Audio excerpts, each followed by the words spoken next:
Yo, what's up mga ka-sneakerhead? Ito po si Sweet Checker. Welcome to my channel. Ngayon mga ka-sneakerhead, ang pag-uusapan po natin ngayon is meron kasi nagpa-LC sa akin na babae, nagtanong siya sa akin, ang pa-LC siya sa akin sapatos niya kung orig. So, ang lumabas naman sa sapatos niya is mga ka-sneakerhead is legit naman po yung sapatos niya mga ka-sneakerhead. Actually,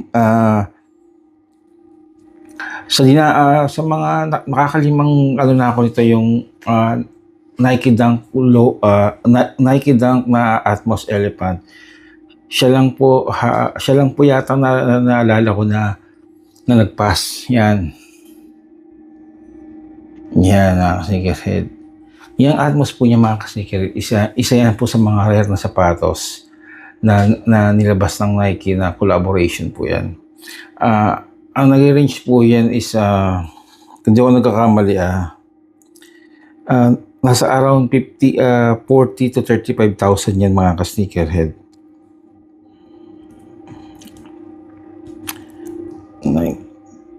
Wait lang, hanapin natin ayan yan mga ka-sneakerhead.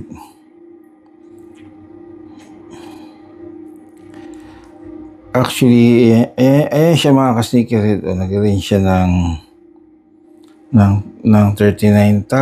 Yan. Yan nasa mga aftermarket. Yan. Sa AutoKicks, mga 40,000 nga yan. Yan yung mga with box. Kasi mga ka-sneakerhead, yung kay ma'am naman po isa, wala siyang box, sinabi niya sa akin. Ngayon isa, kaya lang ako nagulat dito mga ka-sneakerhead is kasi pakita nga pala sa inyo si mama na si Miss Pretty. Ayan po yung nagpa-LC sa akin mga ka-sneakerhead. Ayan natin. Saan ba si ma'am? Ayan. Yan, siya po yung nagpa-LC. Ang nakakalungkot lang kasi mga ka-sneakerhead, lumalabas kasi na parang niloloko siya. Kasi wala siyang alam sa sneaker world, parang bago lang yata siya. Ngayon kasi mga sneakerhead, ang offer sa kanya ay sa 7,000. Parang binabarat pa nga eh. Diba nang nagtanong sa akin si ma'am, sabi ko sa kanya, congratulations. Tapos tanong siya sa akin, tapos nagulat siya. Sabi ko, yan sapatos niyo ma'am, mahal po yan. Parang tinuruan ko na rin si ma'am, educate ko. Ang inaano lang dito mga kasi, sana wag tayong nanloloko ng tao. Diba? Hindi porket hindi alam ng tao yung kanyang binibenta, sana turuan natin siya. Huwag natin lokohin. Isipin niyo mga kasi, binibili lang yan ng 7,000. Tiyatawaran pa nga. Imagine. Parang may nasabi pa yata sa kanya na hindi yata legit yung sapatos, kaya pinalegit niya sa akin. Sinutuwa ako sa kanya dahil nung may balar na bumili, parang nakita niya yung post ko, baka sakali siya na ipa-legit check, lumabas nga na pass. Nagtanong na rin siya sa akin ng presyo. Sabi ko, nagulat ako, hindi niya alam ang lahat ng details ng sapatos niya. Makasneaker, sana pag nakakita ko yun ng ganyan, is tanongin nyo kung ano yung sapatos. At saka sa mga nagbibenta naman po sana, alamin nyo yung sapatos na binibenta nyo, kung ano ba ang value niyan, kung rare ba yan o hindi. At unang-una, bago nyo i-research nyo muna, ipa-legit check nyo muna kung totoong legit yan. Pag nakita nyo legit yan, saka nyo ngayon siya mag-research, do your homework, para alam nyo kung tatanungin kayo o hindi. Kasi sana mga ka-sneakerhead, pag ganito mga bayo, huwag natin sinasamantala yung pagiging kahinaan nila. Yung hindi nila masyadong alam kung ano nangyari doon sa sneaker world.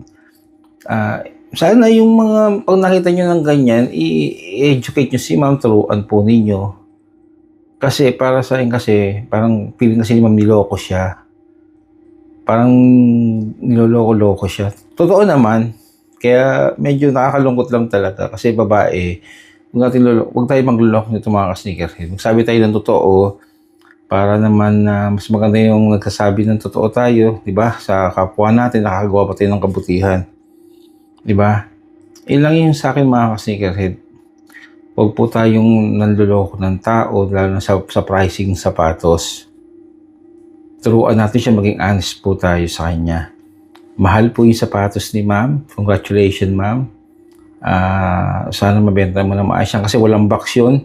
Binigay ko na sa kanya yung price. Sabi ko, nandun yung mga range na range ng walang box. Sabi ko, sayang, ma'am. Ang ganda pa naman sana ng box niyan. Extra lace niyan, ang ganda rin sana. Kung meron sana siya. Kasi parang niregalo yata sa kanya yun. O kalimutan ko na kung binigay ba. Basta mga ganun mga sneakerhead.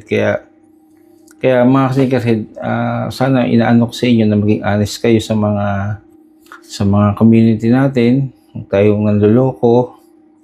Lalo na sa pricing, huwag natin silang inaabuso mga ka-sneakerhead. Masama po yun mga ka-sneakerhead. Lagi nyo tatandaan, ang Diyos ay lagi nakatingin po sa atin mga ka-sneakerhead.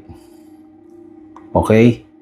Kaya hanggang sa muli po mga ka-sneakerhead, hanggang sa lagi ko sinasabi sa inyo, ugaliin nyo magpa-legit check at mag-ingat po kayo parati. Hanggang sa muli po. Paalam po.